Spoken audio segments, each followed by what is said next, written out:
When law enforcers cross the line, their actions can have chilling consequences. Imagine officers, sworn to protect, turning their authority into a weapon against the very people they serve. These moments of corruption and misconduct, captured on film, reveal shocking betrayals of trust. In this video, we'll expose the stories of law enforcement officers who forgot they were being filmed, shedding light on their actions and the justice that followed. Now let's get started. Officer John Hbert. On July 23, 2021, an alarming incident of police brutality unfolded, exposing the severe misuse of power by law enforcement. The harrowing encounter, captured on Officer John Hbert's body-worn camera, involved Kyle Vincent, a black man subjected to excessive force that would shock the nation. What transpired that day was a chilling reminder of the systemic flaws within police departments and the urgent need for reform. Officers Hbert and Francine Martinez were dispatched to investigate a trespassing report when they encountered Vincent and two other individuals with outstanding felony warrants. While the others fled, Vincent remained seated, appearing compliant with the officer's instructions. However, what happened next defied all expectations. Without provocation, Hbert launched a violent and unrelenting attack on Vincent, captured in graphic detail by his body camera. The footage revealed a horrifying sequence of events. Hbert repeatedly pistol-whipped Vincent, each strike echoing as a brutal testament to an abuse of power. You have a gun pointed straight at your head.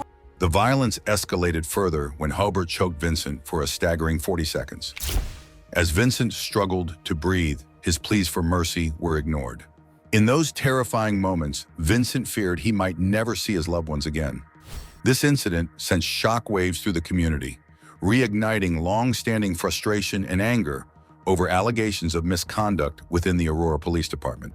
The release of the body-worn camera footage triggered widespread public outcry, with the community demanding justice for Vincent and accountability for the officers involved. The legal system moved swiftly in response to the public uproar. Officer John Hbert, the primary perpetrator, faced a range of serious charges, including first-degree assault causing serious bodily injury with a deadly weapon, strangulation, felony menacing with a weapon, official oppression, and first-degree official misconduct. These charges underscored the severity of his actions and the profound harm inflicted upon Vincent. Despite the overwhelming evidence, Hbert pleaded not guilty, setting the stage for a high-stakes legal battle. Hbert's defense attorney vowed to mount a robust defense, but the body-worn camera footage presented a damning case. The video left little room for doubt, providing irrefutable evidence of the officer's excessive force. Its release left the public, the jury, and even seasoned legal professionals in disbelief over the brutality displayed. Meanwhile, Officer Francine Martinez, who was present during the incident, faced her own legal repercussions. Charged with failure to intervene, a misdemeanor offense under a recently enacted police accountability law, Martinez was accused of standing by and failing to act as Vincent was assaulted. The body-worn camera footage clearly showed her in action during the violent arrest.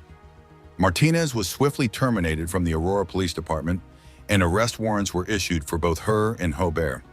By April 2023, Martinez was found guilty of failure to intervene, a Class 1 misdemeanor.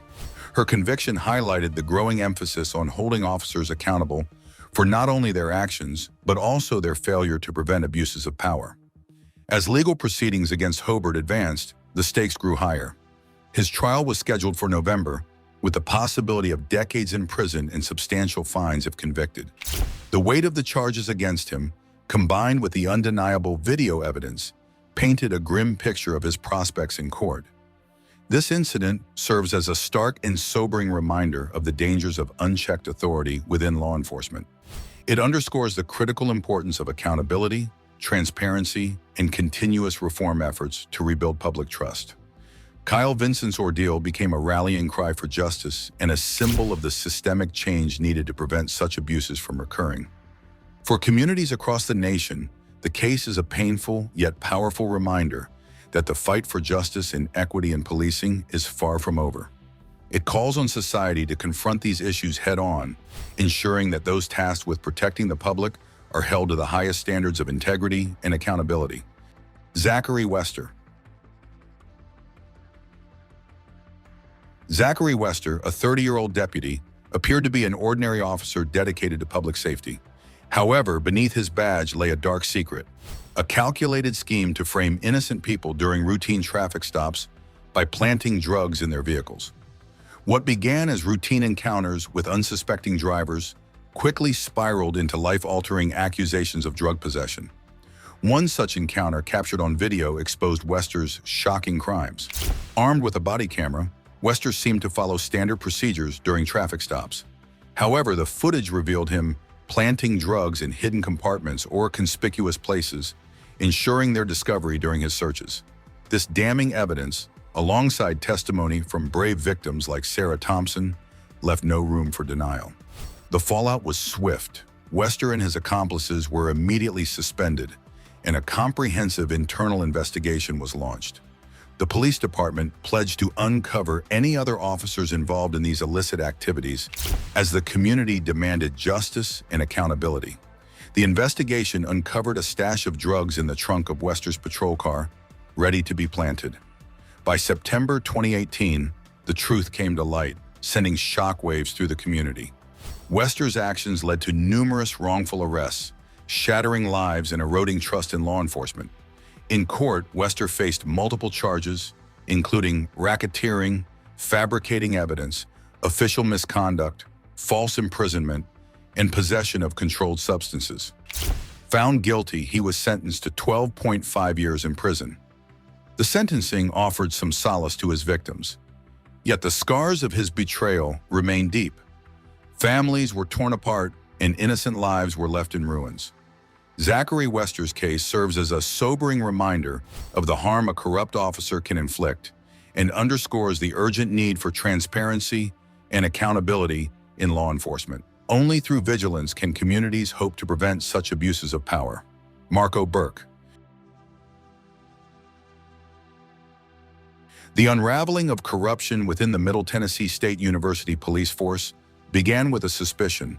Police Chief Buddy Peaster grew wary of Officer Burke, suspected of stealing an AR-15 from an MTSU police locker.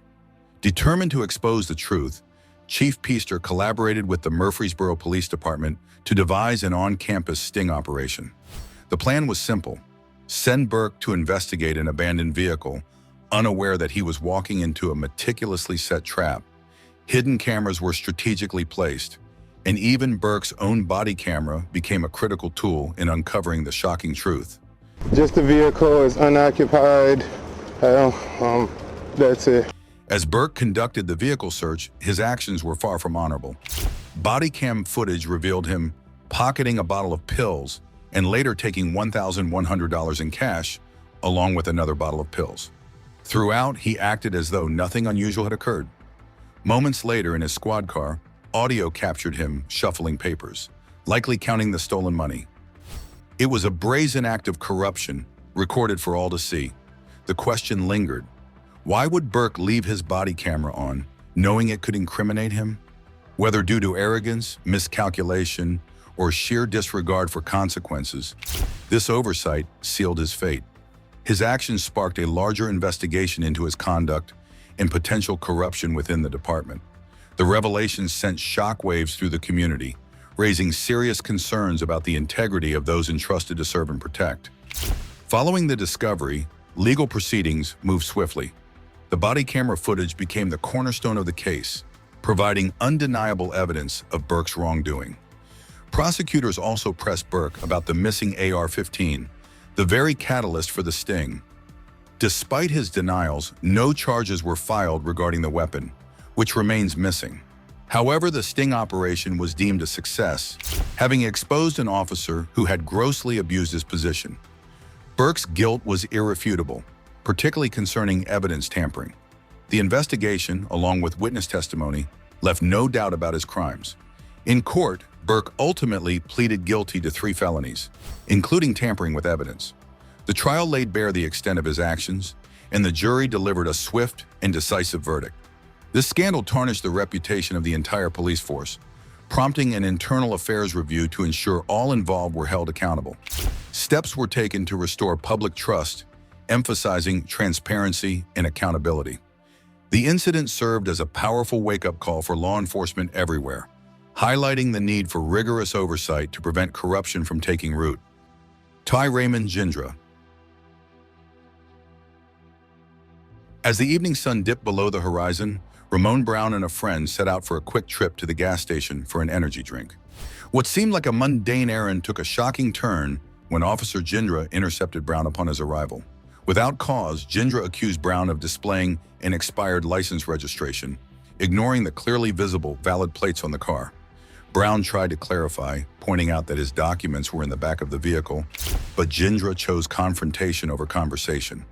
The situation escalated rapidly. Gindra handcuffed Brown, placing him in the back of his squad car before launching into a destructive search of Brown's vehicle. Body camera footage later revealed the invasive nature of Gindra's actions, tearing apart the glove compartment and center console. During the search, Gindra claimed to find a dollar bill containing a white powdery substance, though questions lingered about whether it was genuinely discovered or planted. Gindra confronted Brown, who adamantly denied any knowledge of the substance.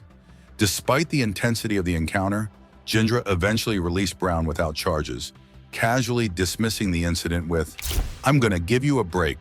Brown was left deeply shaken, his trust in law enforcement shattered. Federal investigations later unveiled Gindra's dark motives.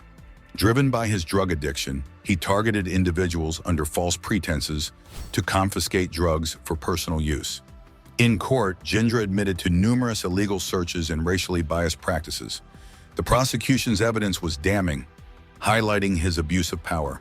On June 8th, U.S. District Judge Donovan Frank sentenced Gindra to 38 months in prison, marking a decisive end to his pattern of misconduct. The verdict underscored the gravity of his actions and the systemic accountability demanded by such abuses. Dallas Police. In a shocking incident that has deeply shaken public trust in law enforcement, Officer Baron Cooper of the Dallas Police Department was exposed for using excessive force during a high-speed chase on January 2nd, 2022. The entire episode, captured on Cooper's body-worn camera, has left the community outraged. The incident began when Cooper attempted to stop a speeding vehicle. Instead of pulling over, the driver fled, leading Cooper on a high-speed chase that reached dangerous speeds of 100 miles per hour. The pursuit ended in a collision between Cooper's vehicle and the suspect's car, causing significant damage. What unfolded next was both alarming and disturbing.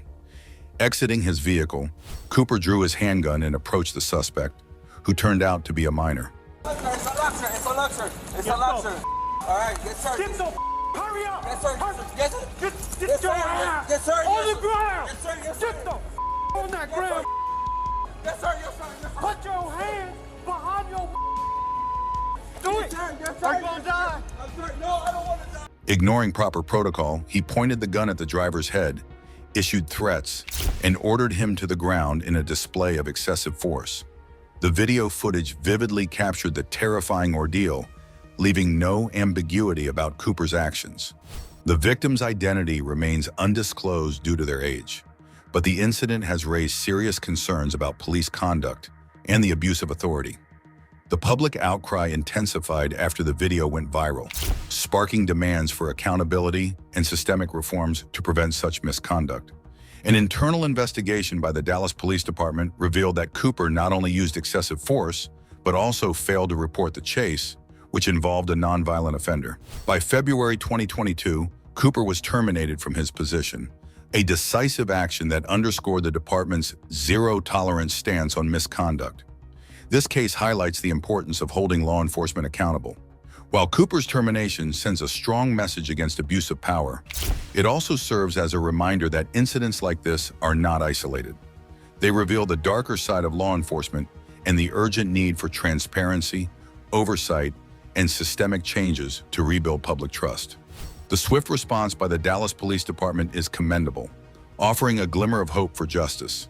Yet, the scars left by Cooper's actions linger, reinforcing the need for vigilance and reform to ensure that those entrusted with authority uphold it responsibly.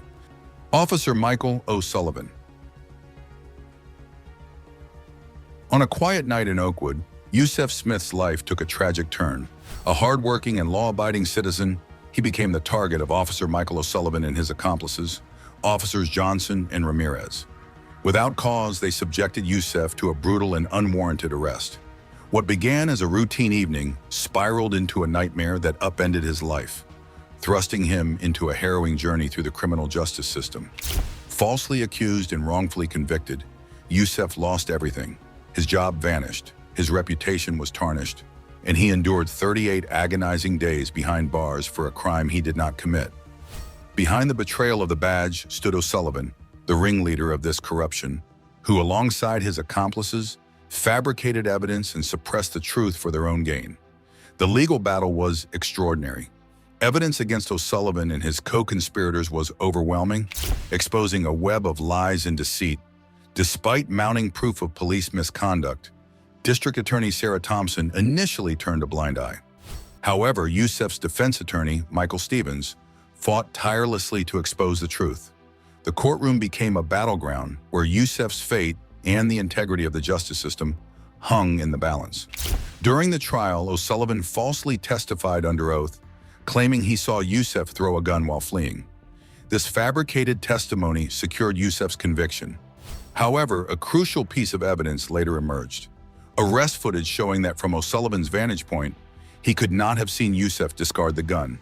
Moreover, the video revealed the gun was already placed on the ground near O'Sullivan before Youssef arrived. Years of relentless advocacy finally uncovered the full extent of the officer's corruption. Internal investigations exposed a pattern of abuse within the department. In 2019, O'Sullivan was stripped of his badge, convicted of perjury and misconduct, and sentenced to 15 months in prison. His accomplices faced disciplinary actions, marking a long overdue reckoning. This case is a reminder of the devastating consequences of corruption and the resilience required to pursue justice against all odds. Officers Kyle Erikson and Elmer Pastron. Jason Serrano, a young man recovering from abdominal surgery after being stabbed in March 2018, found himself at the center of a troubling encounter with law enforcement. Serrano was a passenger in his friend's car when they were stopped by NYPD officers Erikson and Elmer Pastron. The officers claimed the car had a broken taillight, a statement Serrano immediately contested. He argued it was impossible for the officers to see the taillight from their position, given they had made a U-turn to pull up beside the vehicle. The situation escalated quickly. As soon as the driver rolled down the window, Erikson and Pastron asserted they smelled marijuana and ordered both men to exit the car. Body camera footage captured the tense exchange. Serrano, visibly in pain, lifted his shirt to reveal his surgical wound, explaining his limited mobility. Instead of showing concern, Erikson dismissed him coldly, saying, "I don't want to see that." When the officers demanded to search Serrano's jacket, he refused, citing his rights. This refusal only heightened the tension. The officers became aggressive, eventually forcing Serrano to the ground and handcuffing him, despite his evident physical vulnerability. As Serrano lay on the sidewalk bleeding and in distress, Pastron searched his jacket, while Erikson muttered a chilling remark. "We got to find something." I'm searching the rest of the car. It's everywhere though. Yeah, no, he had weed. You could see it. Weed. The body camera footage captured Erikson's subsequent actions, which raised significant suspicions. Returning to the car, Erikson conducted an overly meticulous search. At one point, he appeared to place an item in the drink holder, then later claimed to find marijuana in the same spot. His behavior became increasingly questionable as he revisited the same areas multiple times, each time allegedly discovering new evidence. By the end of the search, Erikson had found marijuana flakes in Serrano's jacket and additional buds in the drink holder, prompting serious doubts about his credibility. Despite his pain, Serrano was taken into custody and charged with drug possession, resisting arrest, and obstructing governmental administration. Facing the daunting prospect of prolonged legal battles, Serrano accepted a plea deal, unaware of the damning body camera footage that would later come to light. When attorneys from the Legal Aid Society finally showed him the footage, it revealed what Serrano had long suspected. Evidence had been planted. Public outrage followed the revelation of the footage, with sharp criticism directed at the NYPD's handling of the case.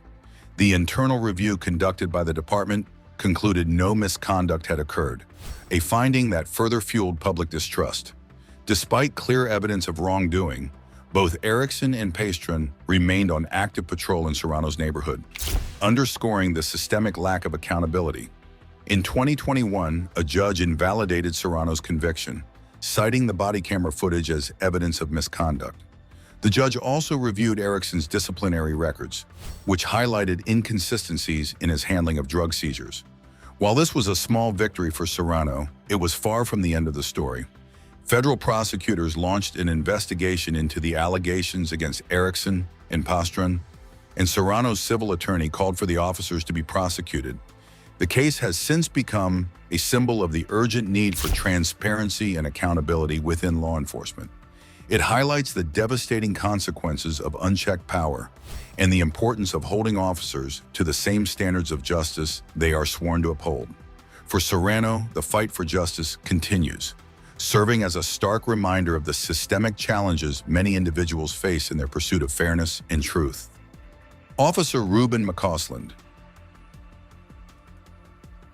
In March 2018, the halls of St. Joseph's Regional Hospital became the grim stage for a shocking act of brutality and abuse of power. Andrew Cassiano, a man recovering from a suicide attempt, found himself at the mercy of Patterson police officers Ruben McFarland and Roger Then.